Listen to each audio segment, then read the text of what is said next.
Cuando el último out, Beckett toma la pelota, toca Posada, ya campeones los Marlins. Feli y yo nos abrazamos ahí, ¿eh? Sí, eso es demasiado emocionante. Olvídate, es demasiado grande aquello. Ese momento tuvimos que hacer mutis y nos dimos un abrazo y después seguimos hablando. Pero el abrazo venía primero porque había que disfrutar aquello. Fueron 20 años casi narrando un equipo que no llegaba a playoff. Es difícil para un narrador motivarse narrando un equipo que pierde. Porque me dicen que para llenar el estadio hace falta que tengan muchos cubanos. Eso es una mentira. Eso. Lo hace falta que sea bueno. Como decía Álvarez Gede, mentiras pinareñas. No, eso es una mentira, ¿eh? Porque Don Trell Willis no era cubano. Y llenaba el estadio. Y llenaba estadio, ¿eh? Lo que tiene que alguien ser el que llame, que sea atractivo. El fanático sigue nombres. ¿Te gusta ese tipo de ayuda? Espérate, déjame llamar a Otani. Dame el teléfono para llamar a Otani para que vean que yo voy a superar a José Luis. Vaya, que eso de Tani Pérez, todo Otani te lo voy a poner aquí.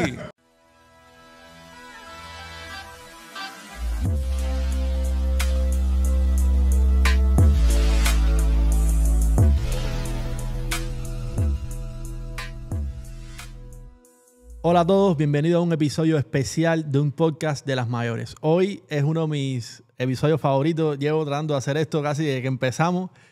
Te cuento que era uno de mis objetivos cuando empecé el podcast. Y está grabado. O sea, el primer episodio que hice dije, uno de mis objetivos es que un día sentarme a conversar de pelota con Yiqui Quintana. Bienvenido, Yiqui. ¡Wow! ¡Qué honor, qué honor! Me sorprendes con esas palabras. Me siento muy halagado. Y me da gusto estar aquí contigo. Veo lo que estás haciendo en las distintas plataformas. Me gusta mucho lo que haces. Así que para mí es un placer también estar aquí. Gracias. Oye, eso está grabado. En primer episodio de esto, y te voy a contar ese cuento rápido, empezamos yo y Eliani en mi cuarto. Y la historia era tratar de hacer algo donde yo le enseñara a ella cómo era la pelota. Wow. Fíjate cómo ha cambiado en el tiempo. Y ella me preguntó, bueno, ¿y cuáles son tus objetivos? Y dije, bueno, que los Marlins me inviten un día al estadio. También ya lo hice, que tener a Yiqui Quintana era otro. Y así le dije unos cuantos de esos cuentos. Yiqui, nada, el objetivo es que las personas, nuestros seguidores, puedan conocerte un poquito más y también conocer tus opiniones de los Marlins, de toda esa trayectoria que has tenido, de un montón de años narrándolos ya como más de 20 años narrando los Marlins, y puedan aprender de todas esas historias que tú tienes. ¿Cómo empezó Yiqui Quintana con el tema del béisbol? Bueno, yo creo que desde la cuna. Yo creo que desde la cuna porque mi propio apodo, Yiqui, viene de un pelotero, de Yiqui de Souza, un segunda base bayamés, que era del equipo Almendares en Cuba, en la Cuba republicana. Mi padre era muy almendarista y entonces, estando yo en la cuna, estaban discutiendo cómo me iban a decir, si Luis, si Luisito, si Luisín. Mi nombre es Luis. Y entonces vino a batear Yiqui de Souza, según me cuentan, y mi padre dijo, vamos a decirle Yiqui. Y a partir de ahí surgió Yiqui. Algunos piensan que es Kiki y que yo soy Enrique. No, yo soy Luis y el Yiqui viene por Yiqui de Souza. Tú sabes que yo creo que hay un montón de gente que se están enterando ahora que tú te llamas Luis y que no te llamas Yiqui Quintana, porque yo creo que nadie te llama por ese nombre, ¿no? No, nadie. Incluso a veces estoy en un turno médico, en otra labor, y me llaman por el nombre verdadero, Luis Quintana, y me cuesta trabajo reaccionar porque pienso que es otra persona, ¿no? Oye, me hablaste de la pelota antes, sin continuar, o sea, la pelota profesional en Cuba, que era una pelota de muy alto nivel, era el país que más enviaba peloteros a las grandes ligas. ¿Cómo era eso de Almendares, Cienfuegos? Bueno, eran 4 equipos. Ok.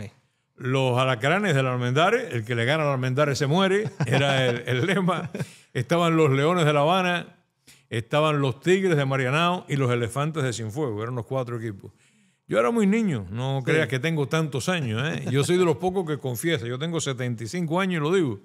No lo oculto. Pero cuando yo te estoy hablando que era menor de 10 años. Claro. Y veía aquellos juegos por televisión, era almendarista, que es el color azul. Y siempre me interesó el deporte desde niño. Empecé a practicarlo también. Fui pelotero, no demasiado bueno, pero me defendía. En mi posición era shortstop. Después me fui a estudiar para La Habana 2 carreras deportivas. Primero me hice profesor de educación física, especializado en béisbol. Fui entrenador de béisbol. Fui entrenador, por ejemplo, de la EIDE, pero antes del equipo azucarero. La primera vez que ganó Azucarero una serie nacional, estaba Servio Borges dirigiendo, yo estaba con el equipo. junto con Natilla Jiménez, entrenador de picheo. Y después regresé, hice también la licenciatura en Cultura Física y Deporte, que ya es una carrera universitaria de más nivel, pero especializado también en béisbol. Todo eso ligado con el periodismo y la narración. O sea, ¿tú mantenías las dos cosas al mismo tiempo? Bueno, cuando yo me hice profesor primero y empecé a entrenar, era solamente entrenador. Pero las cosas de la vida y las cosas de Cuba, además, como son, ¿no? Llaman para una convocatoria para aquellos especialistas en deportes que quisieran aprender periodismo. Y yo levanté la mano y me inscribí para aprender periodismo. Ya después que empezaron las clases, cuando íbamos como por 3 o 4 clases, se dieron cuenta que era la inversa, que el curso era para periodistas que se quisieran especializar en deporte. Y ya no había forma de dar marcha atrás y nos quedamos. Fueron algunas clases ahí teóricas de periodismo. Yo terminé dando clases de béisbol a los que estaban ahí en el curso. Y ahí en ese mismo curso vinieron un día para preguntar quiénes queríamos participar en un curso para narración. También me inscribí. Fuimos como 10 y el único que se quedó fui yo. Ese mismo año, 4 meses después, ya yo estaba narrando las series nacionales allá en Santa Clara, al equipo azucarero, Las Villas, etc. Oye, pero espérate, ¿en qué?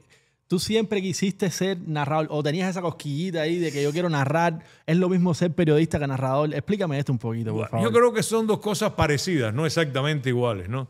Pero tienen mucho, mucho que ver. El narrador que no se sienta periodista, yo creo que está incumpliendo. Yo creo que hay que sentirse un poco periodista, investigar, saber, conocer, tener cuidado en lo que se dice, porque puede trascender. Claro. Cuando usted tiene un micrófono en la mano, usted tiene una responsabilidad social y debe cumplirle. Todo eso tiene que ver con el periodismo. Así que hay que tener bases de periodismo, o por lo menos intentar tenerla para ser un buen narrador, empezando por ahí. Sí. Yo no es que pensara ni soñara en ser un periodista ni un narrador. Yo al principio era entrenador precisamente de picheo, me interesaba mucho esa área, pero la coquillita me entró porque siempre me gustaba escribir, siempre me gustó meterme en las cosas difíciles. Fíjate, yo jugaba shortstop y cuando me hice entrenador de picheo. Sí, ¿Por qué? Eso te iba a preguntar. ¿Por qué? Porque era más difícil. Claro. Y entonces ahí me gustan los retos. Igual, cuando empecé en periodismo, el primer trabajo mío lo hice sobre Alejandro Oms. No sé si has oído hablar de Alejandro Oms. No. Un pelotero de la raza negra, un discriminado en un tiempo, etcétera, etcétera, pero un fenómeno de Santa Clara. No llegó a jugar en grandes ligas porque había la segregación racial, pero en las ligas negras era un fenómeno. Alejandro Oms, el caballero Oms, le decían. Oh, wow. Ese fue mi primer trabajo periodístico, que fue investigativo, y me felicitaron y me dijeron adelante, y me lo creí, y dije, bueno, pues adelante. Igual pasó con la narración, era como 10 que nos inscribimos, me dijeron, tú, si te esfuerzas, puedes estar narrando ya, y faltaban 4 meses para empezar la serie. Eso es increíble. Si es por mí y por mi esfuerzo, pues adelante, yo me voy a esforzar. Pero eso es increíble, Iggy, porque en Cuba, y disculpa te interrumpa, en Cuba hay, o sea, no es fácil llegar a un punto donde tú estás narrando el equipo provincial. Muchas veces se hace complicado para llegar a ese puesto que se convierte casi en vitalicio. O sea, el que narra ya se muere narrando el equipo. O sea, ¿cómo llegaste tan fácilmente en 4 meses? Allá hay aquí, ¿eh? Sí, aquí también son vitalicios. Sí. Mira, eran 3 narradores. Estaba Alomá, Héctor Alomá, estaba González Reyes y estaba Normando Hernández. No el que es contestatario, no es el que es de los derechos humanos, no. Un Normando Hernández, un narrador. Ok. Y ellos no sé por qué quisieron tener 2 parejas. Podían haber rotado entre 3, pero no sé por qué. Quisieron tener 2 parejas, entonces me probaron. Me hicieron algunas pruebas, me grabaron un día sin decirme que me estaban grabando en un juego. Se lo pasaron a Eddie Martin y a algunos narradores de La Habana. Sí. Y les gustó. Y ahí fue donde surgió la idea, ¿no? Si te esfuerzas, pues te quedas. Y entonces me esforcé y formamos 2 parejas. Alomá y Normando eran una pareja y González Reyes y yo éramos la otra pareja. Y por ahí empecé. Tú tenías actitudes para la narración. O sea, tú te sentías que a la hora de tú hablar, por ejemplo, yo lo siento ustedes dos narrando ahora mismo en la radio, y yo digo, wow, yo creo que yo ni esforzándome puedo hablar vocalizando como hablan estas 2 personas. Hablo de José Luis Nápoles, que lo hemos tenido aquí también, y es pareja tuya ahora con los Marlins. Bueno, no sé la vocalización, la utilización de las técnicas y demás, porque yo aprendí a hacer haciendo. Claro. O sea, yo no tuve nada más que ese mini cursito que hubo allí, que decían que 4 meses, pero no era 4 meses que todos los días, Sí, claro. ni nada, era esporádicamente, me llamaban, me hacían una prueba, etc. Lo mío fue empírico. Claro. Empecé a hacer y salió, Dios me iluminó, en fin, y yo empecé a hacerlo, el conocimiento deportivo sí lo Claro. tenía. Yo creo que para un narrador o un periodista deportivo, tener conocimientos del deporte es fundamental, ¿eh? Claro. Es fundamental conocer lo que tú hablas, como para comentarista de cualquier cosa. Si tú eres comentarista político, tienes que saber de política. Exacto. Y si eres comentarista de, no sé, de científico, pues tienes que tener elementos científicos. Eso es verdad. Pero yo, verdad, yo siempre digo, quizás no tenemos el mejor equipo, pero sí tenemos los mejores narradores de las grandes ligas. Gracias. Eso es, a mí me encanta. Hay veces que yo incluso en la televisión lo pongo, el video le bajo el volumen, en la radio le subo para escucharlos a ustedes dos narrando a los Marlins. Jiki, pero una vez empezaste a narrar al equipo de Las Villas o Azucareros en ese momento, cuando, mira, le cuento esto con una anécdota. Cuando una vez hicimos una entrevista en el estadio y yo la pongo en las redes sociales, mi tía me escribe, ay, ese es Jiki Quintana, no sé qué, y ahí me empezaron a hacer mi familia la historia de Jiki Quintana en Cuba, que yo no conocí. Porque cuando yo empecé a ver pelota en Cuba, ya probablemente tú narrabas a los Marlins aquí. ¿Cómo fue que llegaste de una emisora provincial allá nacional, televisión nacional? Bueno, te digo que siempre me gustaron los retos. Yo me reto a mí mismo. Yo estaba bien narrando ahí en la emisora provincial, trabajaba en el INDER, Instituto de Deportes. Yo era periodista, escrito para el INDER, y al mismo tiempo hacía la narración. O sea, yo estaba bien, no tenía ningún problema, etcétera, etcétera, pero me reté a mí mismo. Me fui a estudiar la licenciatura en Cultura Física en La Habana y hablé en la COCO. Que narraba a los industriales. Narraba industrial, narraba el equipo Habana, era la emisora deportiva de La Habana, COCO, el periódico del aire, un diario sin papel y sin distancia, onda deportiva informativa. Todavía se acuerda de los claro. Y entonces ahí se narraban todos los deportes. Esa era una escuela grande. Sí. Porque ahí se narraban todos. Ahí narré hasta velas. Oye, tú sabes que ese es el deporte que yo hacía, ¿verdad? Ah, bueno, pues mira. Bueno, mi papá es entrenador de vela y yo toda la vida estuve en el equipo nacional de vela incluso en Cuba y Eliani también, de hecho. Bueno, pues mira, yo no sabía esa mira parte qué casualidad. tuya, me estoy enterando también. Qué casualidad. Yo un día lo narré también por radio, una competencia de vela. Porque es que en la COCO se narraba todo. Y todas las noches yo me iba para el latinoamericano a narrar, gratis además, no me pagaban. Me iba a narrar gratis por el día, estudiaba en el Fajardo la licenciatura, estudiaba física, química, matemática que llegaba a cálculo ya, la bioquímica, biomecánica, o sea, era una carrera universitaria ya. Hacía deporte porque había que practicar deporte también y aprender la técnica para enseñar por el día, y por la noche me iba a narrar. Y eso era día tras día, sábado y domingo. Había que estar loco. Y yo, bueno, tengo bastante de eso, ¿no? Y entonces ese fue el reto. Estuve en la COCO. Ahí, bueno, me escucharon. Me habían escuchado ya de Las Villas, pero me escucharon con más frecuencia. En Cuba, obviamente los industriales, La Habana tiene una capacidad de llegar a más personas y te escucharon ahí más personas. No, y también los que tomaban decisiones. Claro. A eso me refería. Y entonces cuando hubo una plaza en la televisión, me dijeron, tú, y me aprobaron en televisión, y entonces ya me quedé en televisión. Estoy hablando del año 83. Wow. Y no te dijeron en Villa Clara traidor, porque sabemos que hay rivalidad grande entre Las Villas. Las Villas es una de las provincias más grandes en béisbol en Cuba. Siempre hablamos de Las Villas, Santiago de Cuba, Industriales y Pinar del Río. Son como los 4 equipos más grandes así, por lo menos la época que me tocó a mí. Y tú te pasaste de uno para narrar el otro. Pero nunca fui un narrador parcializado con La Habana. Nunca lo fui. Incluso ya estando en la televisión, yo era el único, te puedo decir, que podía meterse en la grada de el Guillermo Moncada de Santiago de Cuba y salir ileso. Meterme y salir ileso. Porque no me identifiqué nunca con los de La Habana. En Las Villas me decían un poco traidor, ¿ok? En algunos lugares me decían que era habanero. Y en La Habana me decían que no, que se notaba que yo era del interior. Y cuando nadie se ponía de acuerdo, entonces yo decía, estoy haciendo bien el trabajo, porque estoy imparcial. Allá era imparcial. Yo incluso cuando llegué aquí, primero cuando llegué a Venezuela, en Venezuela fue la primera vez que yo tuve que parcializarme con un equipo, con los Tigres de Aragua. Ahí aprendí que había que parcializarse con un equipo y hablar muy bien de ese equipo y olvidarte de los peces de colores. Y cuando llegué aquí a los Marlins, al principio, algunos me criticaron porque yo trataba de ser imparcial y querían que me parcializara. Claro.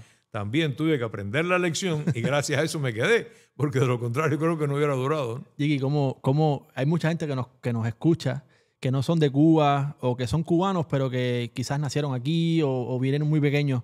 ¿Cómo era un juego de pelota industrial de Santiago Guillermo Moncada?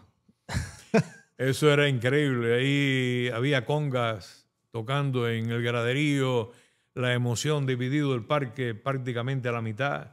Una parte que eran orientales, pero no solamente los orientales, eran que los camagüeyanos, los villaclareños, los matanceros, todos estaban contra La Habana, porque era La Habana contra el resto de Cuba. Así Olvídate de eso. Y de la otra parte, entonces, todos los habaneros. El estadio se dividía mucho. Eran unas emociones tremendas. Yo lo viví primero como fanático, estando allí en el estadio, viendo los juegos, cuando, por ejemplo, ya terminaba la labor del COCO y yo como fanático seguía yendo allí para verlo antes de estar en la televisión. Después lo vi en la televisión, en las entrevistas en el terreno, haciendo entrevistas en el terreno después de los juegos y en el medio de los juegos también. Y después lo viví narrando para televisión. O sea, de todos los ángulos, y era un espectáculo tremendo. Únicamente comparable con un Caracas Magallanes en Venezuela. Caracas Magallanes también es punto y aparte, allí sobre todo en el Estadio Universitario de Caracas. Oye, ¿y una anécdota que te haya pasado con un aficionado en Cuba mientras eras narrador? Muchas, pero afortunadamente casi todas fueron favorables. Claro. Favorables. Muchas que algunos me daban gracia porque, bueno, yo llegué a ser narrador deportivo, pero al mismo tiempo animador. Claro. De 9.550, de A Jugar, de Maratón Recreativo, a Ritmo Caliente. O sea, yo era todos son programas de televisión. A programas de televisión de animación, de variedades. 9.550 llegó a ser el programa número 1 durante 4 años en Cuba. Paraba el país, la gente se quedaba en la casa para ver el programa que era los domingos, una vez a la semana. Y cuando se unió todo aquello, realmente se me conocía en la calle, me identificaban constantemente. Y tuve la suerte de que fueron muy pocas las anécdotas feas de que alguien te diga, se te nota que eres industrialista o se te nota que eres villareño. Muy poco, muy poco. Casi todo eran gente que se acercaba, te elogiaba. Una vez, por ejemplo, tomé un taxi. Yo vivía al fondo de la terminal de ómnibus en La Habana. Ahí estarán y 19 de mayo.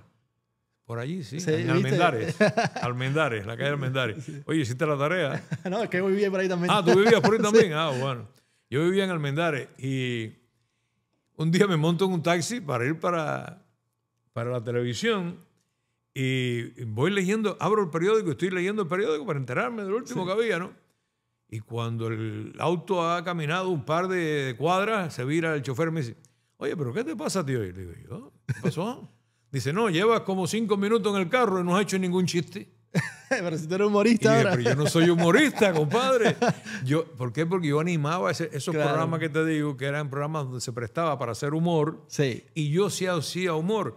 Porque lo que me dio Dios, eso sí, es una gracia que Dios me ha dado, es que yo soy capaz de desdoblarme mucho. Cuando hay que hacer un chiste, trato de hacerlo. Cuando hay que ser serio, trato de ser serio. Claro. Y he podido hacer, por lo tanto, muchas cosas en mi vida.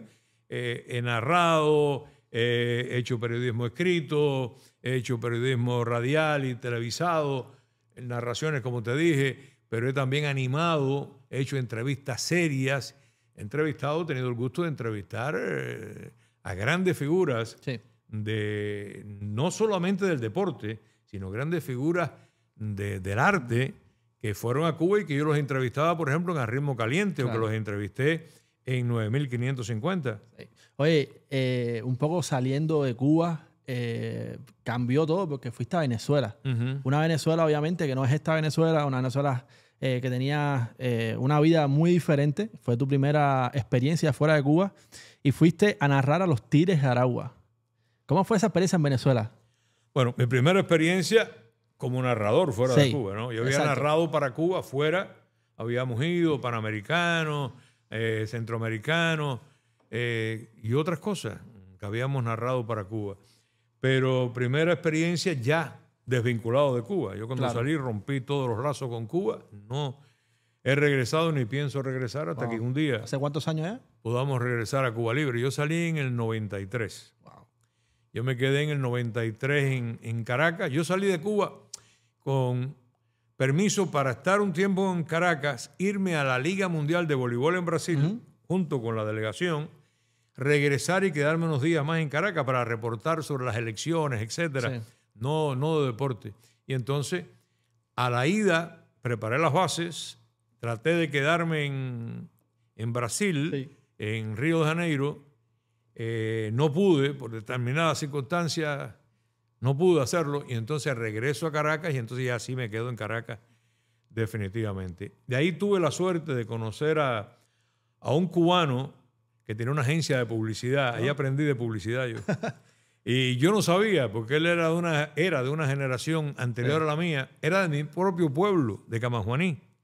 Wow. Bernardo Viera.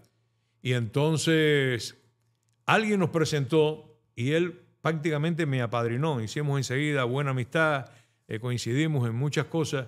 Me apadrinó y me consiguió que me probaran en el radio. Y me probaron, gusté y me dijeron, no, te quedas. Incluso sacaron a uno que ya estaba la publicidad hecha para repartirla y buscar clientes. Y hasta sacaron a uno para ponerme a mí. Cosa que agradecí siempre porque el hermano de ese que sacaron se quedó. Y fue mi gran amigo. Escucha y supo eso. Que yo nunca lo hice adrede, que yo nunca traté aquello. Porque yo le dije clarito, mi hermano, no tengo solución. O hago esto o me muero de hambre. Y él lo entendió y fuimos grandes amigos siempre. Oye, pero esos Tigres Aragua... Mira, déjame hacerte rápido una pregunta, yendo al presente rápido. Vamos para adelante y para atrás. Miguel Cabrera dijo que iba a jugar con los Tigres Aragua esta temporada. Sí. Tú todavía eres un poco fanático de los Tigres Aragua porque te escucho en la radio bastante mencionarlo. Gracias a ellos estoy vivo. Me dieron de comer. ¿Qué tú crees de esta noticia de Miguel Cabrera jugando con los Tigres Aragua? Yo creo que lo hace como un agradecimiento a los Tigres Aragua porque todavía lo siente. Sabes que van a tener de manager a Ozzy Guillén. Ozzy Guillén va a dirigir este año los Tigres. Ozzy y Miguel se han llevado siempre bien, han tenido buena amistad. Y yo creo que eso también acabó de decidir a Miguel.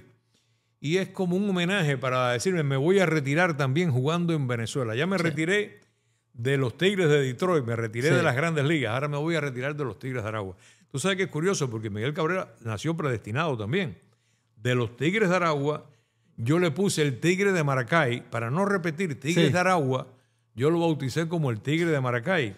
Él incluso tiene tatuado un tigre aquí en un brazo y después va para los Tigres de Detroit. O sea que él nació tigre y se va a morir tigre. Así mismo es. Oye, yo estoy muy contento. Me sorprendió esa noticia porque un poco sale de retiro. Todo el mundo asumía que Miguel ya había colgado las botas y no. Vamos a tener un poquito más de lo que es uno de los mejores peloteros de la historia y para mí el mejor pelotero de la historia de Venezuela. Oye, seguimos. Vamos atrás otra vez. Llegamos a Venezuela donde narraste a los Tigres Aragua. Pero una vez ya estabas asentado en Venezuela, narrando los Tigres Aragua, ya tenías ya las bases, decides volver a migrar. Te digo que me gustan los retos, por una parte, pero por otra... No le gusta esta zona de confort. Sí, yo nunca he estado quieto. Ya quizás con los años sí un poco más, ¿no? Pero sintiéndome joven, no podía estar quieto y siempre buscaba algo distinto. Pero además, no me engañó Chávez nunca. Oh, wow. No me engañó. Desde el principio lo viste. Sí, lo vi. La primera comparecencia de él cuando lo liberaron, a él lo libera cuando sale Calderas, presidente, lo libera. La primera comparecencia de él en televisión fue con quien después fue vicepresidente bajo Chávez. Y aquella comparecencia lo vi tan falso que me hizo pensar que era lo mismo de Cuba. Era el mismo perro con diferente collar. Y entonces, las cosas que también te digo, los retos me llaman, pero al mismo tiempo Dios me ayuda mucho. Porque Dios me puso en la mano conocer a dos personas, una de ellas, un cubano exiliado, y otra en la embajada americana, y yo vine legal de Venezuela para acá. Yo entré legal aquí a Estados Unidos. Pocos cubanos casi venimos así. No, y más porque yo había pedido asilo político en Venezuela. Sí. Y normalmente cuando vienes de un tercer país, ya no te dan asilo político aquí en Estados Unidos. Te puedes quedar por la ley de ajuste cubano, te podías quedar, pero no asilo político. Yo pedí asilo político aquí también, presenté mi caso y me lo dieron. O sea que tuve la suerte, la ayuda de Dios, para encontrarme estas dos personas en mi camino que me ayudaron. Me abrieron las puertas que no se abrían para nadie y que se abrieron para mí. Jiki, en las narraciones, un poco haciendo un paréntesis tú sabes, el timeline que estamos recorriendo, tú siempre hablas mucho de Dios. Y ya que lo mencionaste, quiero tomar ese tema porque yo siempre escucho, por ejemplo, si es Semana Santa, tú siempre estás hablando de eso. ¿Cuán importante es para ti esta figura religiosa, ¿no? Dios en tu vida? Muy, muy importante. Te lo acabo de nombrar. Yo tuve una educación religiosa hasta 6º grado en Cuba. En Camajuaní, no sé por qué, había un colegio que se llamaba el Colegio Eucarístico del Sagrado Corazón y lo dirigían unas monjitas mexicanas. Oh, wow. Había 2 en Cuba, uno en La Habana y otro en Camajuaní. ¿Por qué fueron a parar a Camajuaní? No sé. Acá, porque no fue a Vías Villas, no fue a Santa Clara, fue a Pero Camajuaní. le doy las gracias a Dios que fueran allí porque precisamente pude estar en ellos. Sí. Entonces yo recibí una educación religiosa que mantengo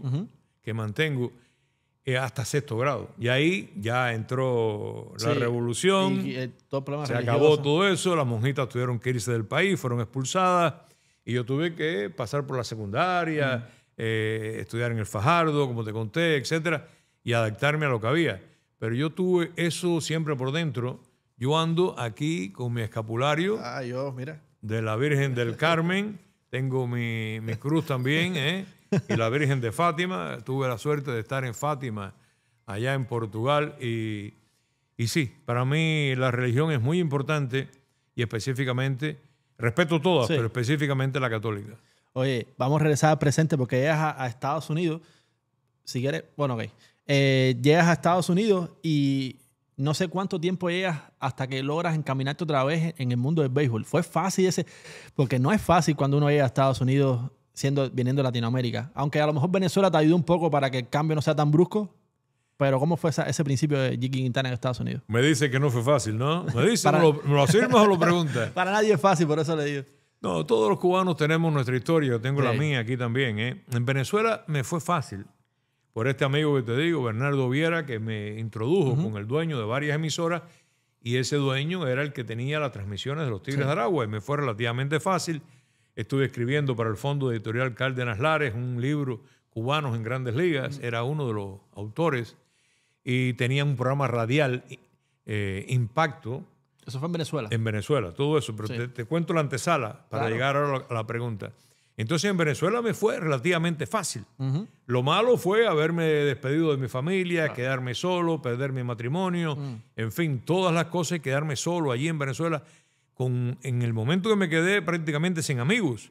Y después, bueno, tener que ir haciendo las relaciones y las amistades Es poco a nacer poco. de nuevo. Ajá. Pero cuando vengo aquí a Estados Unidos fue volver a empezar de cero. Aquí en Estados Unidos me di cuenta que todas las bases estaban ocupadas.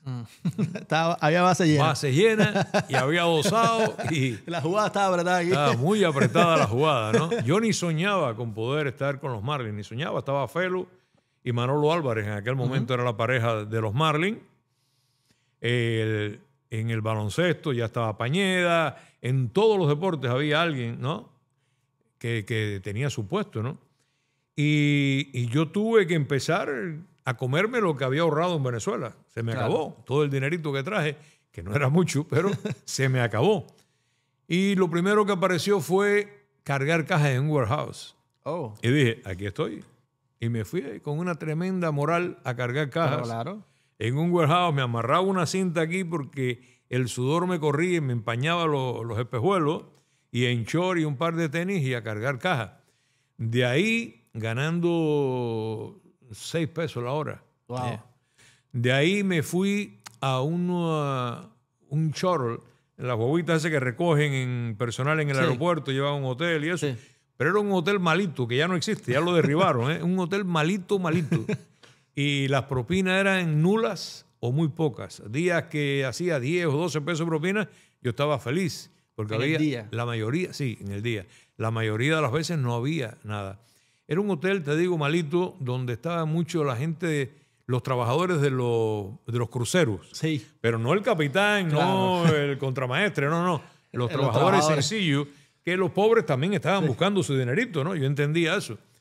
Y ahí tuve que hacer, también había un rentacar pequeñito en ese mismo, era la misma compañía que daba los viajes en la guaguita, tenía ese pequeño rentacar. Yo tenía ahí con mi inglés de Mary Savoy. Tommy Seguer. Digo, al revés. Tony Savoy, Mary Seguer, con ese inglés, yo rentaba mis carros ahí y hacía las cosas. Y ahí me defendía. Al principio eran 5 pesos la hora. Una vez renuncié y me subieron a 6. Y entonces tenía que hacer 12, 14, no estoy exagerando, 16 horas diarias para poder coger el overtime de $9. Exacto. Y trabajaba días feriados todos, sábado y domingo todos. Y días feriados estoy hablando de Navidad, estoy hablando de Nochebuena, estoy hablando de 31 de diciembre. Todos me tocaban a mí. Ese fue mi empezar aquí. Y allí agradezco mucho a varios amigos, entre ellos a Rolly Martin, que me ayudaron y me propusieron en algunos lugares.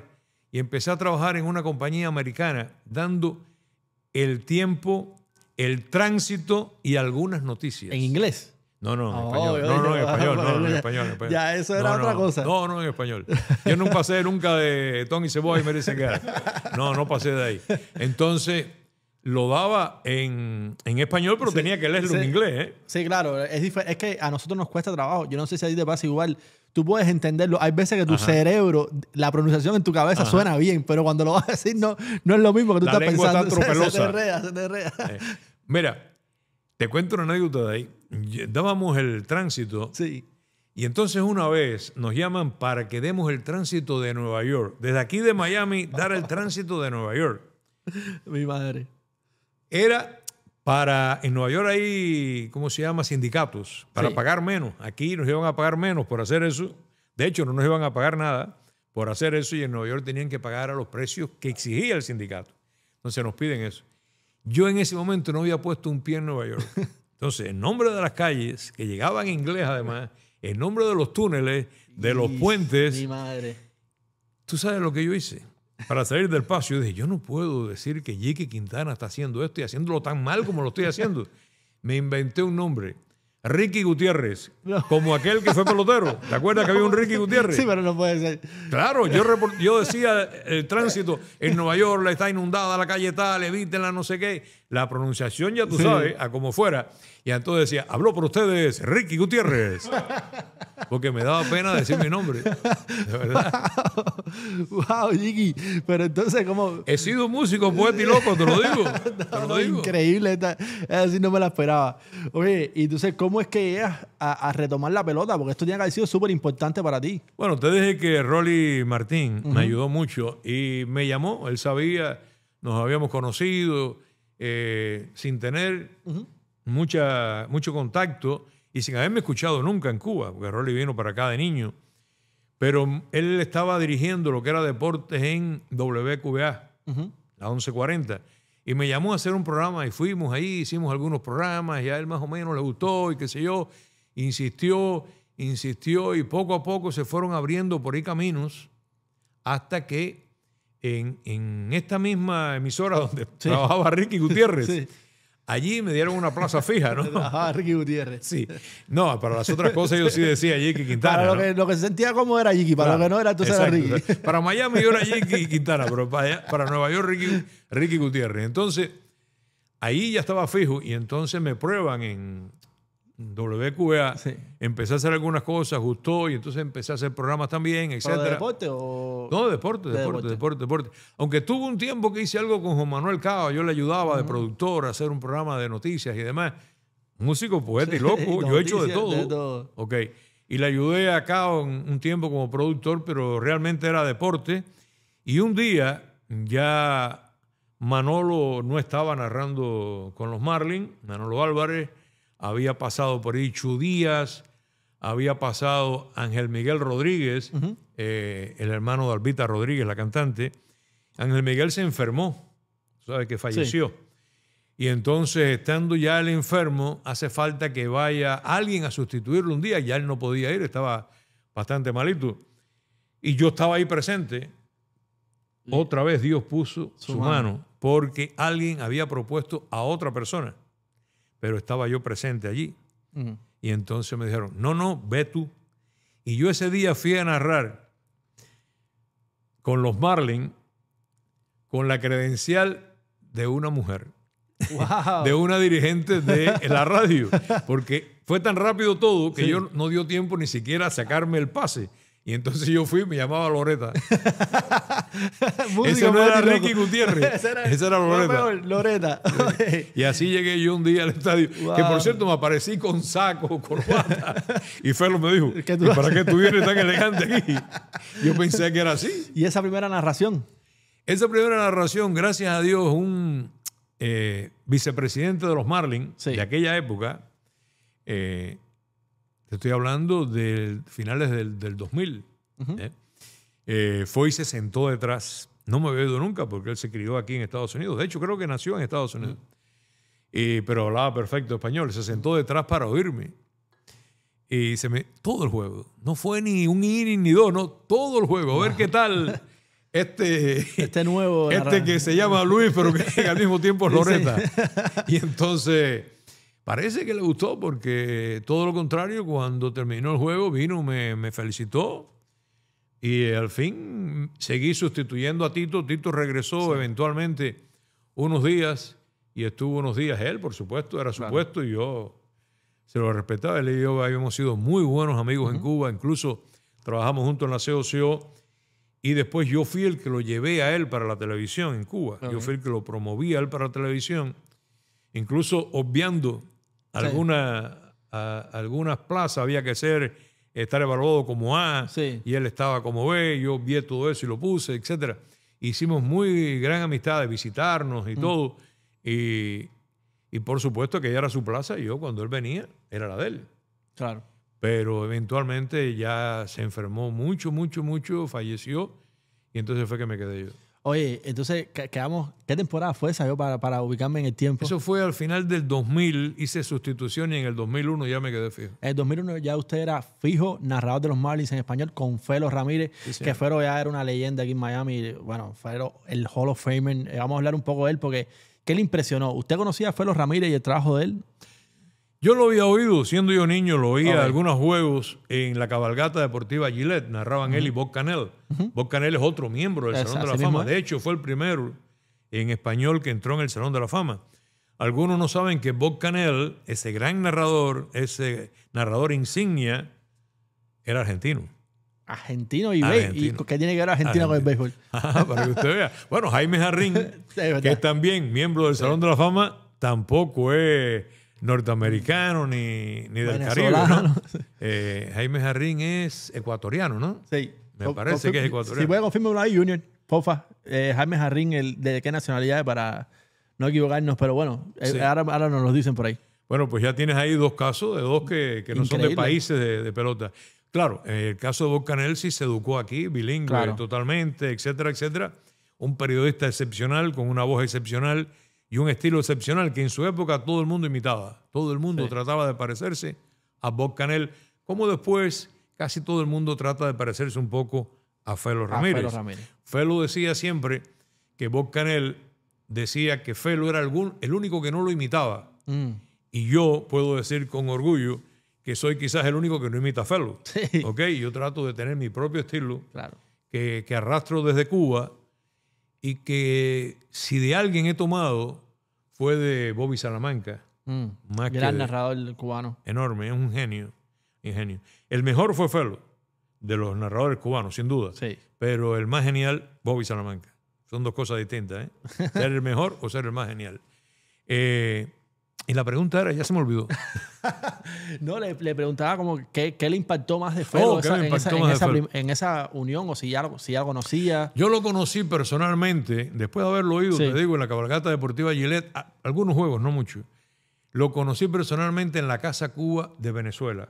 Estando yo ahí, con el asilo que pedí, etcétera, llegó un sobrino de Felo, médico, y también pidió asilo y también estaba ahí en la Casa Cuba. Y entonces Felo fue a verlo y ahí nos conocimos. Y yo tenía un afiche que me habían regalado con una caricatura de Felo, Sí. con esas firmas que vienen ya impresas. Sí. Pero yo lo busqué y le dije, fírmame aquí, por favor. Me dijo, ya está firmado. Le dije, no, no, yo quiero lo original.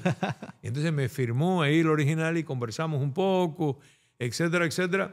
Después me lo encontré una vez aquí en Miami, a nivel de calle, Sí. y volvimos a conversar. Siempre vamos a ver qué puedo hacer. Sí. Déjame ver si te puedo ayudar en algo. Pero nunca se concretó nada porque, como hemos dicho, es muy difícil aquí. Dificilísimo. Muy difícil. Y cuando yo ni soñaba con eso, entonces se dio esa oportunidad. Y cuénteme un poco porque usted llegó en el 2001 a los Marlins y rapidísimo ganaron una serie mundial en el 2003. Sí. O sea, los Marlins de esa época, ¿cómo era eso?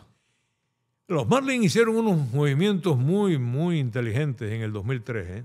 Gastaron dinero, esa es la Sí. verdad. Pero sobre todo que hicieron movimientos muy, muy inteligentes para conseguir el campeonato.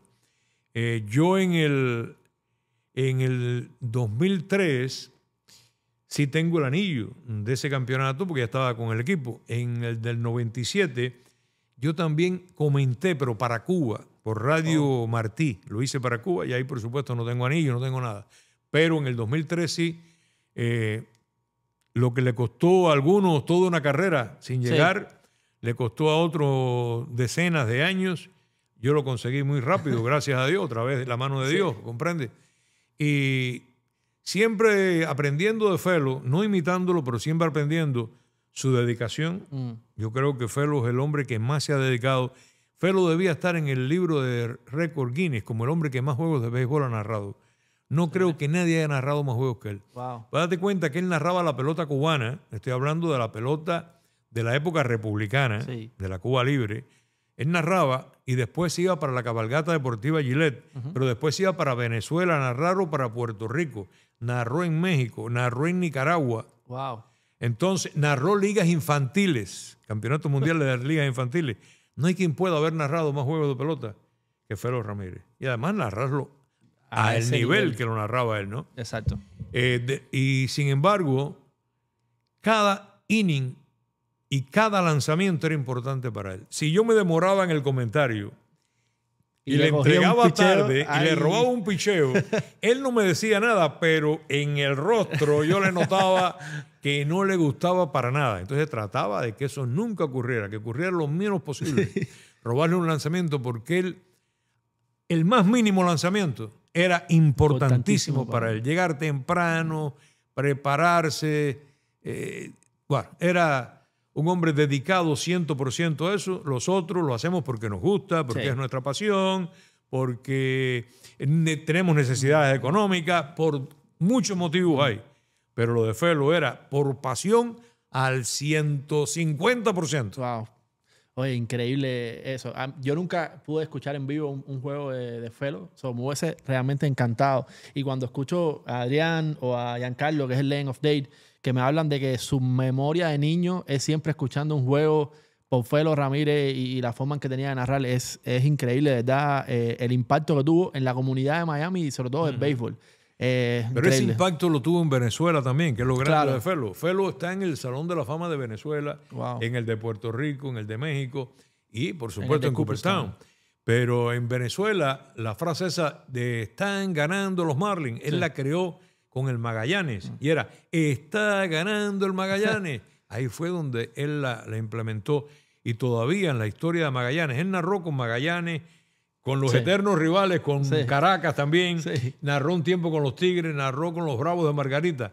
Pero la gran historia la hizo con Magallanes y lo recuerdan como si fuera un venezolano de toda la vida. Oye, me contabas del anillo de la Serie Mundial, que se lo tiene. Me imagino que el valor que tiene ese anillo para usted es impresionante.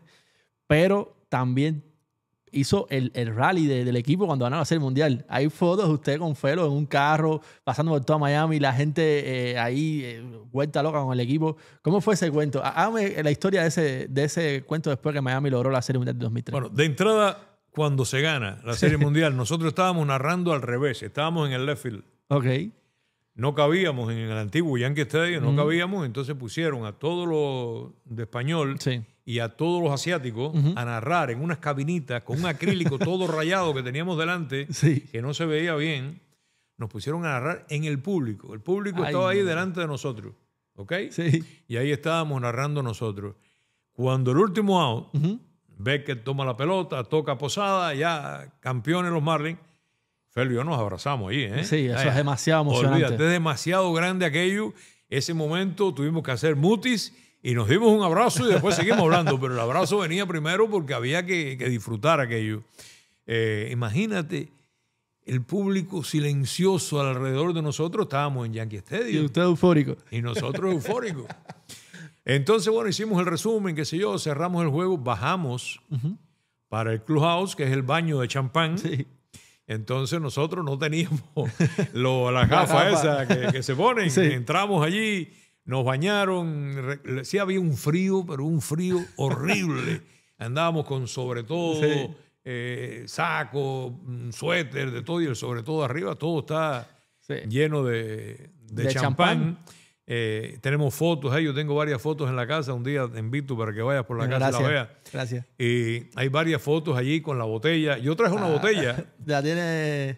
No. ¿Y la tiene todavía? Ya murió. Ya murió. Falleció al llegar a Miami porque mi esposa me estaba esperando en la casa con una fiesta sorpresa. Wow. Había invitado a todos los miembros de la familia para que me recibieran. Y yo no sabía nada. Y cuando llegué me encuentro la casa llena con un cake, un pastel hecho con felicidades, campeones, no sé qué. Y entonces no quedó otra que abrir la botella. Ahí también, ¿no? No duró mucho después de llegar de... Pero fue una emoción tremenda. Y allí en el lobby del hotel, estábamos en un hotel en plena Quinta Avenida. Sí. Y estábamos allí alojados. Y allí la fiesta siguió en un pasillo ahí tremendo, y ahí seguían porque había fanáticos, muchos fanáticos que fueron el viaje, los familiares de los peloteros, de los dirigentes, etcétera. Y ahí siguió la fiesta hasta altas horas de la noche. Al otro día llegamos desde el recibimiento aquí en el aeropuerto, la caravana desde el aeropuerto estaba a los lados de la carretera. Wow. El público esperándonos, aquello fue impresionante desde la llegada.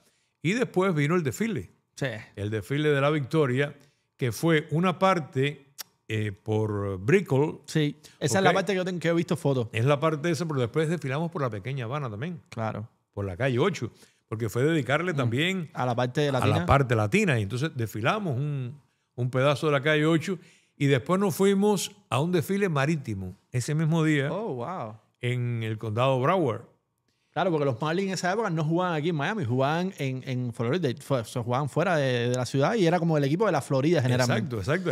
De hecho, eran los Florida Marlins. Exacto. Y entonces hicimos un desfile también acuático allí que fue inolvidable. Eso es inolvidable. Me imagino la emoción que tienen que haber sentido vivir esa experiencia como parte del equipo, porque usted viajaba con el equipo, casi que los narradores en ese momento, bueno, hasta la pandemia, ustedes eran parte del equipo en todos los viajes y en todo. ¿Qué tenía de especial ese equipo de 2003 de los Marlins? Bueno, tenía mucha química. El equipo tenía de todo un poco. Tenía picheo, tenía bateo, tenía defensa, tenía un gran manager también. Claro. Yo creo que lo tenía todo realmente. No era el favorito para ganar, pero no fue una sorpresa tan grande que digamos que ganara, porque el equipo tenía de todo. El equipo tenía veteranos, tenía jóvenes que estaban subiendo y la verdad que no sorprendió tanto que ganaran. Yiki, después de ese 2003, yo imagino, tú en esa época dijiste, no, espérate, 2 años aquí y ya gané una serie mundial. Esto va a ser... Esto es lo más fácil del mundo. Esto va a ser fiesta nada más, pero tocó una larga jornada hasta el 2020, que en esa pandemia llegamos a la serie mundial otra vez. Pero todo ese tiempo tocó narrar un equipo que nunca llegaba a ni siquiera a playoff. O sea, siempre quedaba en el camino. Primero que todo, quiero preguntarte, ¿quiénes son los peloteros más impresionantes que viste en esa etapa con los Marlins? ¿Qué más te impresionaron? Bueno, yo tendría que poner en primer lugar a Joséito Fernández. Wow. Joséito Fernández era impresionante. Cada salida era una experiencia distinta con él, de entrega sobre el terreno. Cada día te sorprendía con algo y se superaba a sí mismo. Sí. Bueno, ya llegó al tope, ¿no? Y al día siguiente era mejor más todavía. Entonces era increíble. Dontrell Willis. Porque me dicen que para llenar el estadio hace falta que tengan muchos cubanos. Eso es una mentira. Eso. Como decía Álvarez Guedes, mentiras pinareñas. No, eso es una mentira. Porque Dontrell Willis no era cubano. Y llenaba el estadio. Y llenaba estadios. Lo que tiene que alguien ser el que llame, que sea atractivo. El fanático sigue nombres. Fíjate, cuando estaba el Big Three en el baloncesto, era lleno total. Claro. Los patrocinadores estaban que se regalaban. Había que decirle, no, mira, ya no podemos recibir más patrocinadores. Todo el mundo quería ser parte de aquello, del Big Three. Ya después no es igual. No es igual. Sigue siendo un equipo tremendo, competitivo, pero no tan atractivo como en aquella época. Y así ha pasado en el béisbol y en todos los deportes. Dontrell Willis fue muy, muy atractivo. Miguel Cabrera, verlo crecer aquí, convertirse en lo que después fue. ¿Y usted lo conoció de antes de los Tigres de Aragua o no? No. ¿O es aquí directamente lo conoció? No, yo lo conocí aquí.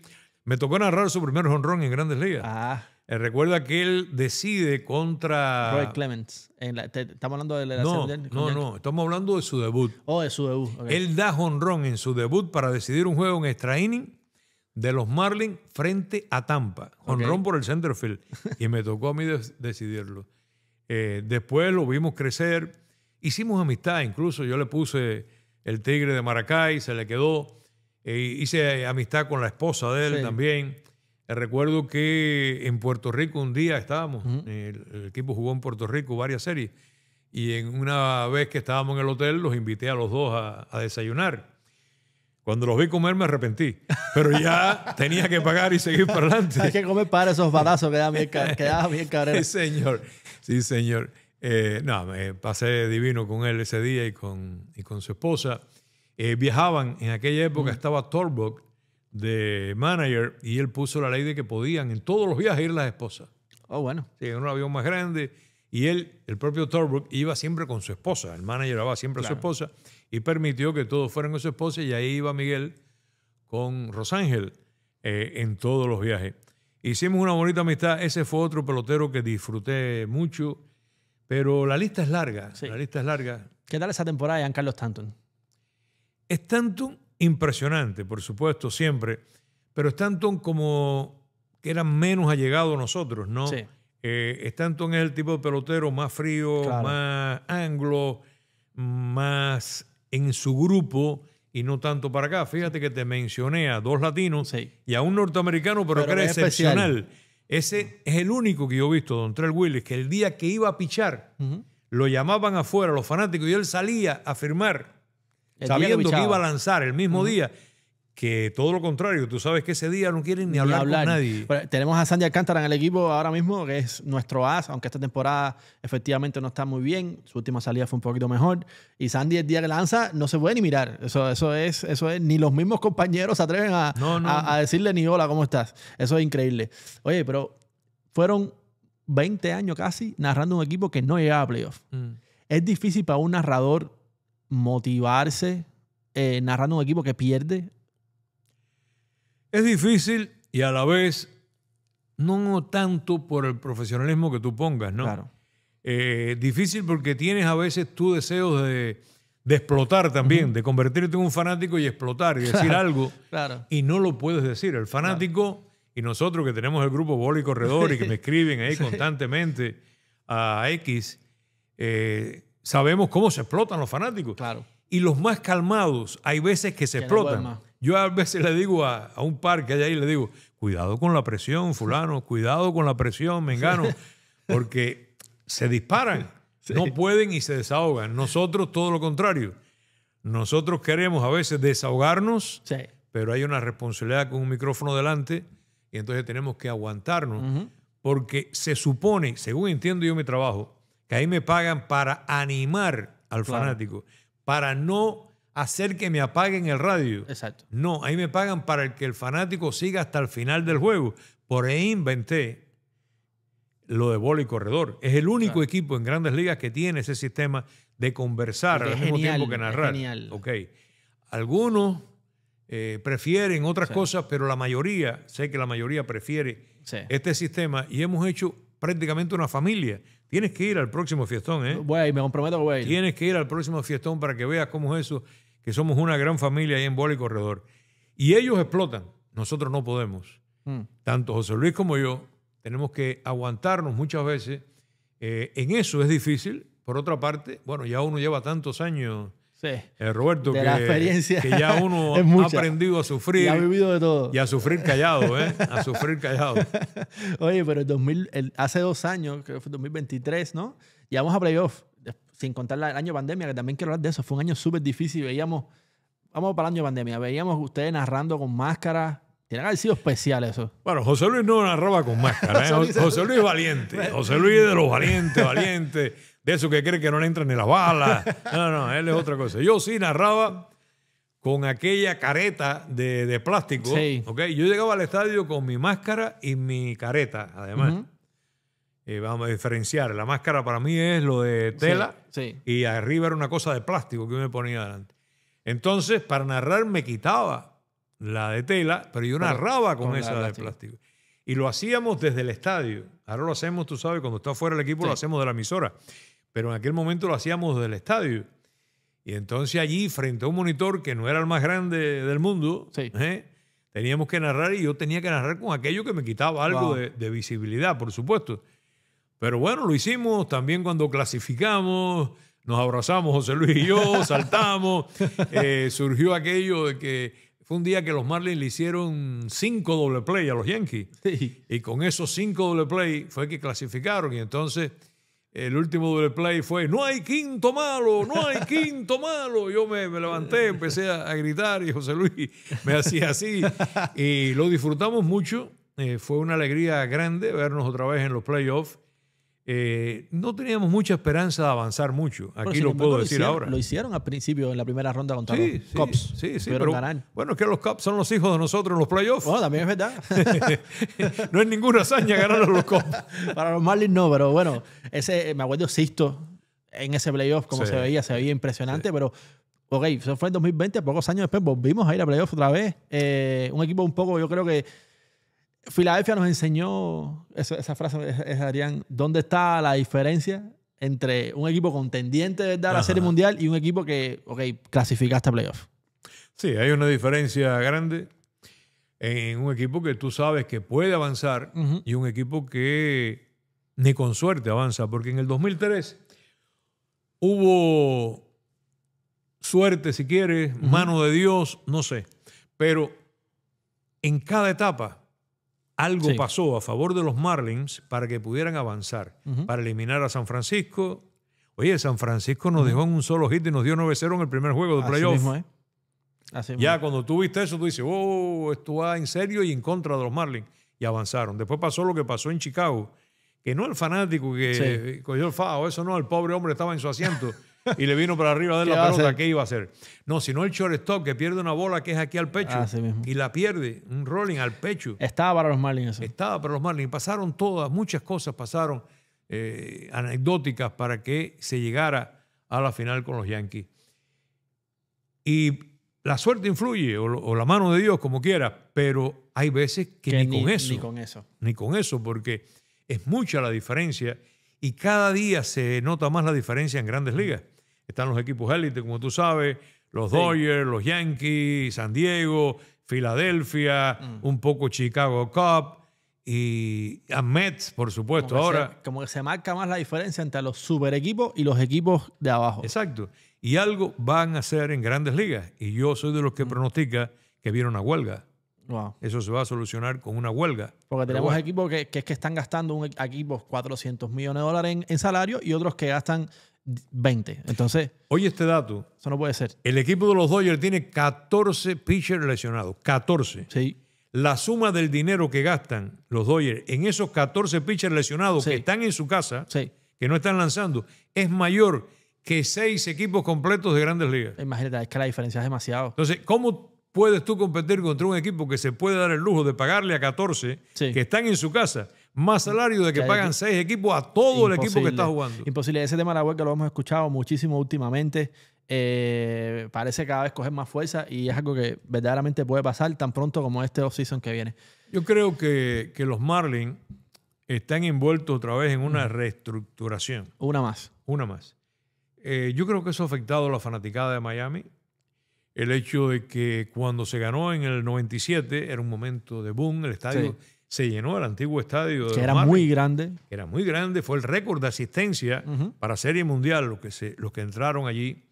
Claro, fue nada más que en la postemporada. Claro, entiendo. Fue en la postemporada nada más. Pero bueno, se logró ese boom y esa fanaticada y vino la reestructuración del equipo. Haizenga dijo que no era negocio y se acabó.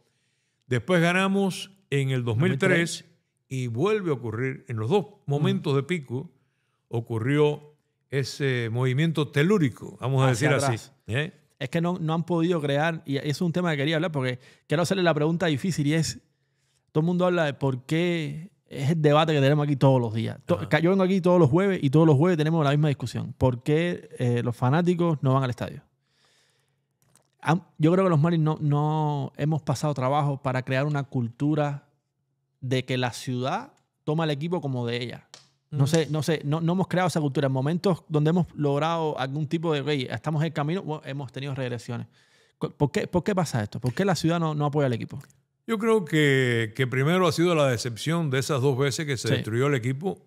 Una vez ganando, y ni siquiera ganando fueron capaces de decir, bueno, ahora sí. Ahora sí. Hay una anécdota que no sé si es verdad o mentira, que dicen que cuando se ganó en el 97, un grupo de peloteros, los más veteranos, los más de renombre, fueron y se reunieron con Haizenga y le dijeron, tenemos la oportunidad de crear una dinastía aquí en Miami, usted no debía romper el equipo, que sé yo, que sé cuándo, y venimos para convencerlo. Y él dijo, está bien, ustedes se bajan el dinero y hacemos la dinastía. Y yo pongo del mío, y entonces entre lo que ustedes se bajan y lo que pongo yo, tratamos de hacer la dinastía. Obviamente los peloteros no estuvieron de acuerdo y obviamente Haizenga dijo, ven, ¿por qué? Porque cuando afecta al bolsillo, exacto, ya es otra cosa. Aquí, en esos dos momentos que estaba en alza la fanaticada, eran los momentos de aprovechar. Pero dicen, tanto Haizenga como después Loria, que no le dio resultado económico, que no tuvieron resultado económico. Si es verdad o no, claro, yo no sé. No estoy al tanto de la finanza. Ahora, hay otra visión del juego aquí en Miami. Está la visión de parecernos a los vecinos de Tampa. Exacto. Esa es la idea, hacer más con menos. No pensar en que nosotros vamos a tener un Aaron Judge, un Shohei Ohtani, un Juan Soto. No lo vamos a tener. Cometimos el error de hacerle un super contrato a Stanton. Eso fue un error garrafal. Tuvieron que soltarlo. Y todavía están pagando salario de Stanton. Así mismo es. Entonces aquí no podemos tener ese tipo de atletas. Por lo menos en béisbol, Y por lo menos en el comienzo del proceso. Ya después, si algún día tú sientes que el estadio se llena y que se llena la cultura, bueno, es el momento de invertir. Yo siempre hablo, Roberto, de un círculo vicioso. Claro. La gente me dice, para ir al estadio necesitamos buenos peloteros. Y yo digo, y para tener buenos peloteros hay que ir al estadio. Claro. O sea, que es un círculo vicioso. Y de ahí no se sale. Y el fanático te argumenta por una causa o por la otra que sí tiene que haber más cubanos. Pero ven acá. Entonces los americanos no van a ir. Porque si es un equipo de cubanos no van a ir los americanos. Los venezolanos tampoco van a ir. Claro. Ni van a ir los dominicanos. Entonces eso es tonto. Lo de los cubanos es tonto. Tener más latinoamericanos, sí. Y habría que hacer algunas cosas en el estadio para atraer más al latinoamericano. Sí, también. Sí. Yo tengo varias ideas. No las voy a tirar aquí ahora. Pero tengo varias ideas de cosas que se pueden mejorar para hacer más atractivo el producto para los latinoamericanos en un estadio que está en la pequeña Habana. Así mismo es. No, y que vemos en Grandes Ligas, y para cerrar el tema, equipos como Colorado, que por cierto, acabamos de tener una serie terrible contra Colorado, que son, porque en cuanto a ganados y perdidos, el peor equipo de las Grandes Ligas, sin embargo, tienen una gran asistencia a su estadio. Yo me voy a ir, voy a dejar la entrevista aquí, porque yo vine para que no me ofendieras y me estás hablando de Colorado. Eso en este momento es una ofensa. No, que mala serie, créeme que yo me pongo de mal humor cuando pasan estas cosas con el equipo de Miami, yo no sé por qué. Pero bueno, oye, Jiki, llegamos un poco a la actualidad y hay varias cosas que quiero preguntarte. Hoy día se usa mucho la analítica en el béisbol. Sí. Vemos cosas como que de pronto Jorge Soler es el primer bate de un equipo. Ajá. ¿Verdad? Vemos cosas como Shohei Ohtani es el primer bate, Luis Arraez es el cuarto bate. Entonces tú dices, espérate, porque lo que yo vengo viendo en la pelota toda mi vida resulta que no es verdad. ¿Qué cree usted de esta nueva etapa donde la analítica está un poco cambiando el béisbol? Bueno, yo creo que la analítica llegó para quedarse. La analítica la introdujeron los más jóvenes y el mundo, en definitiva, el futuro siempre pertenece a los jóvenes. Claro. No puedo pensar yo que el futuro va a ser basándose en las personas de mi edad. Tiene que ser de los jóvenes. Eso llegó para quedarse y es una tremenda herramienta. Sí. Yo estoy a favor de la analítica. Lo que yo estoy en contra es de la analítica mal empleada. Y yo veo que no hay un consenso de cómo emplear la analítica. Te pongo un ejemplo sencillo. En la Liga Americana había bateador designado y en la Liga Nacional no. Claro. Hasta hace unos años. Entonces, en la Liga Nacional querían aplicar la analítica como la aplicaban en la Liga Americana. El béisbol es diferente. Y te ponían el primer bate y el segundo bate a los mejores bateadores del equipo a batear detrás del pitcher, que era por regla, y a batear detrás del octavo, que se supone que es el peor bateador. Entonces, ese hombre que va de primer bate, que de entrada tiene 162 turnos con las bases limpias, Así mismo. que son cada uno Al de menos. los 162 juegos. Al menos, porque para colmo tiene los dos peores bateadores del equipo uno tras otro. No. Empiezo por 162. Ya los tiene de Exacto. arrancada. Y después lo que te tocan por el camino. Yo digo, si Shohei Ohtani, en vez de ser primer bate, fuera tercero, Sí. empujaba 150 carreras todos los años. Así mismo. Si empuja 100 como primer bate. Ahora, esa de los line-up, yo no acabo de comprarla. Ahí sí me siento confundido a veces porque hoy me ponen a Juanito segundo bate porque está batiendo bien, el segundo bate debe ser Sí. el mejor bateador. Pero mañana me ponen a otro que está en una mala racha Sí. totalmente para que vea rectas. Entonces, por fin es Una cosa o la otra. Sí. Yo recuerdo cuando empezó aquí esta cosa un poco de la analítica, los primeros pasitos, Sí. empezaron a poner a Ozuna segundo bate del equipo. Y yo decía, bueno, ¿cuál es el sentido de poner a Ozuna, estaba con Sí. los Marlins, segundo bate del equipo, si es un equipo que no tiene realmente quien impulse carrera? Claro. Entonces ahora me dicen incluso algunos colegas que no es tan importante el impulsor de carrera, que es más importante el que se envase. Y entonces ahí me vuelvo a quedar en el aire y digo, caramba, no, eso no tiene lógica. Exacto. No tiene lógica. Entonces yo digo, es una tremenda herramienta, la ubicación de los peloteros, el saber cuánto se te cansa un pitcher, etcétera, etcétera. Pero empleada bien. Si la emplean mal, no me gusta. Te voy a decir otra cosa. Ahora la analítica te dice que es bueno que el pitcher abridor no vea por tercera vez la tanda. Así mismo es. Correcto, está bien, tiene lógica. Pero están acabando con los bullpen. Así mismo es. No, y no solo eso, es que hay veces que están quitando pitchers que están dominando Ajá. totalmente para traer un pitcher que, Ajá. bueno, vamos a ver si domina. Que tú no sabes cómo viene. Exacto. Nosotros, los mismos Marlins. Los Marlins es el mejor ejemplo para esto ahora mismo. Los Marlins han tenido una alineación diferente en cada uno de los juegos de esta temporada y aparte de eso, hemos tenido eso que usted dice, que es como el criterio. Hemos quitado pitcher. Hay veces que, como aficionado, y es muy fácil hablar también con el periódico bajo el brazo y decir, ay, salió mal. Hemos quitado pitcher a veces que nos ha parecido apresurado y otras veces que hemos dejado un poquito de más. Entonces, como que no sabemos bien al final cuál es dónde está la medida. Exacto, que no hay un consenso de Exacto. voy a actuar de esta manera, como si existía un poco antes, ¿no? Que tú hacías una alineación, Sí. el primer bate rápido que se envase, el segundo que bate por detrás del corredor, que se envase también, que sepa tocar la bola, el tercero el mejor, el cuarto el que más impulsa. Exacto. Ibas bajando, el sexto se parecía al primero, Sí. tú ibas poniendo esas cosas y había una regla, por decirlo así, en que tú te guiabas por eso. Hoy día no. Este problema del bullpen está grave. Sí. Yo estoy llamando desde hace años a que haya uno o dos pitchers más por equipo.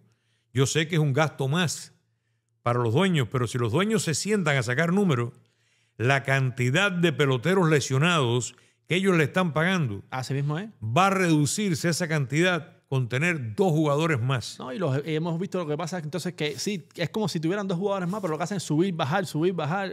Es un día estás en Grandes Ligas, el otro día vas para Jacksonville. Sí, pero lo que Es yo trato complicado. de evitar también es que vengan jugadores de posición a lanzar. El otro día vi un Sí. juego en que los dos equipos tenían jugadores de posición. Yankee contra Dodgers. Uno porque tenía muchas carreras y el otro porque tenía muy pocas. Exacto. Y yo creo que ese espectáculo está feo.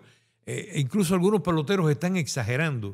Algunos peloteros están riéndose allá arriba cuando están allí. Una burla.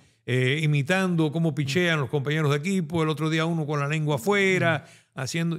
Yo creo que eso es un espectáculo deprimente para mí. No sé si a alguien Sí. le gusta, pero para mí es deprimente. Y están acabando con el bullpen. Los bullpen no aguantan. No puede ser que en 162 juegos los abridores trabajen en todos esos juegos 5 innings. ¿Le gustaría a usted una de las últimas preguntas que le voy a hacer ya? La regla del knockout que tenemos, por ejemplo, en Cuba tenemos la regla del knockout. Sí, sí, de la misericordia le darían, le pondrían aquí a lo mejor, no, no sé. Sí, me gustaría, porque evitaría eso precisamente. Y son muy pocos, pero muy pocos los juegos en la historia que tú vas perdiendo por 10 carreras y después del séptimo tú ganas. Me dicen que es por los contratos de televisión. Yo, que también trabajo en la publicidad, te digo que eso lo puedes recuperar. O sea, tú, el comercial que dejaste de dar hoy, tú se lo puedes dar mañana, al día siguiente, a ese patrocinador. Esa es una parte. La parte de los récords no me parece, porque realmente lo que se están es afeando los récords. Claro, porque está dándole jorrón a un pitcher que no está pichando. Se están afeando los récords en vez de evitar eso. Eso yo estoy de acuerdo 100% con usted. A mí es una regla que a mí me gustaría ver en Grandes Ligas. Y lo del tema de los patrocinadores o de que los contratos televisivos que están hechos para 7 innings, sí, es verdad que tiene por ahí un poco de razón, pero por ejemplo los juegos también demoran un poco más, cambian más veces los pitchers. O sea, hay otros momentos que en un juego donde un pitcher tira 9, los dos pitchers están tirando 0, 0, 0, 0, no vas a tener esas oportunidades de poner publicidad. Hay de las dos cosas. Yo pienso que al final de cuentas, esos últimos anuncios que vas a poner al final del juego, ¿quién los va a ver si ese juego ya no tiene interés? No se refieren, yo creo que no se refieren a los anuncios del final del juego.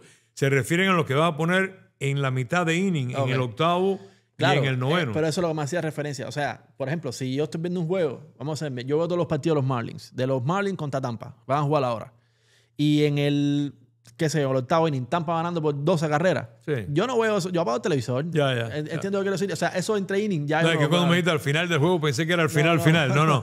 En los innings finales. Ok. Estamos de acuerdo. Es lo que me refiero. Estamos de acuerdo. Eso son cosas que al final, por eso le encuentro incongruencia a ese que es el argumento que nos dan siempre. Fíjate que en el mismo grupo bola y corredor que yo tengo, yo noto que al principio hay muchos y se mueven los nombres distintos, y cuando hay un juego de esos desproporcionado, al final son 2 o 3 los que se quedan hasta el final. Así mismo es. Jiki, si pudiéramos decir cuál es el momento que más usted ha disfrutado como narrador en su carrera entera, ¿cuál sería? Hay 2 momentos. Como narrador, 2 momentos. Como animador tuve varios en 9550, en otros programas, pero como narrador deportivo hay 2 momentos muy grandes. Voy a empezar por el menos importante de los 2. Fue el récord mundial de salto de altura de Javier Sotomayor. ¿Usted lo narró? Eso fue en Hungría, en Budapest, y yo estaba narrando y me tocó a mí. Y yo confié en él por una cuestión de profesionalismo, porque realmente por dentro tenía grandes dudas. Él va antes de hacer el salto y se para debajo del listón, de la varilla, y lo mira. Y cuando yo vi eso, que él estaba calculando la altura, yo dije para dentro de mí, se va a impresionar y no va a poder saltarlo. Pero este pentatleta.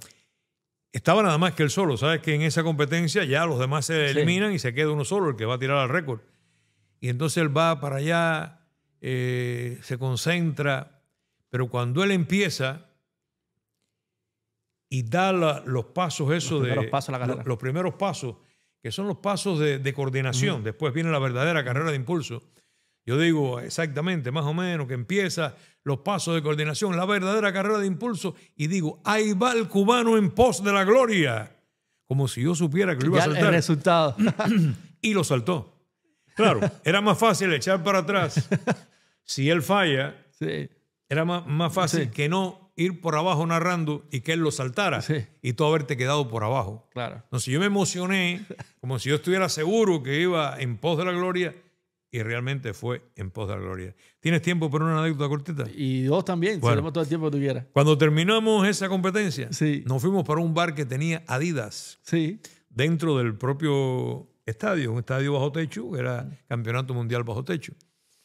Y Adidas tenía aquel bar, había cervezas y había unas cositas de picar, boberías para picar.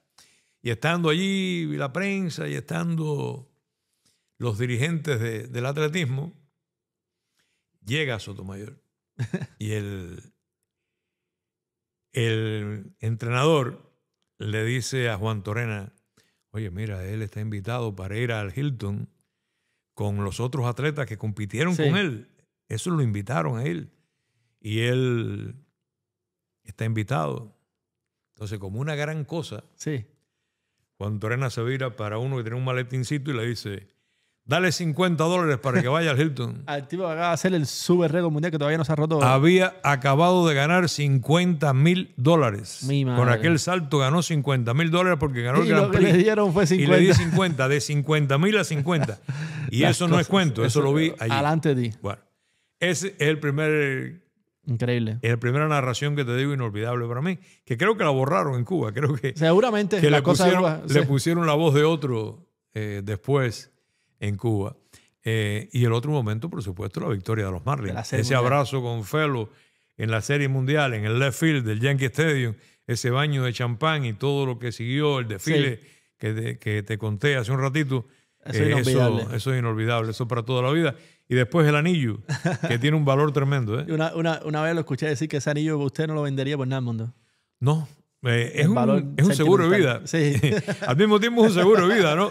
Yo no lo vendería. Pero si hubiera que venderlo, es un seguro de vida porque tiene gran valor. En el momento que lo dieron, dijeron que valía $37,000. Estamos hablando del año 2003. O sea, oye, última pregunta, José Luis Nápoles.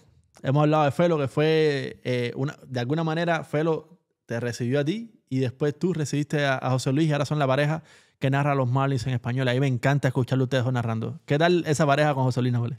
Mira, José Luis, como yo dije el otro día en televisión, que me preguntaron lo mismo, es un vacilón. Decimos los cubanos que es un vacilón. ¿Tú lo conoces? A mí me encanta. Yo sé que es amigo tuyo. A mí me encanta hablar con él. Él se pasa el día jugando, se pasa el día buscando cómo hacer reír a los demás.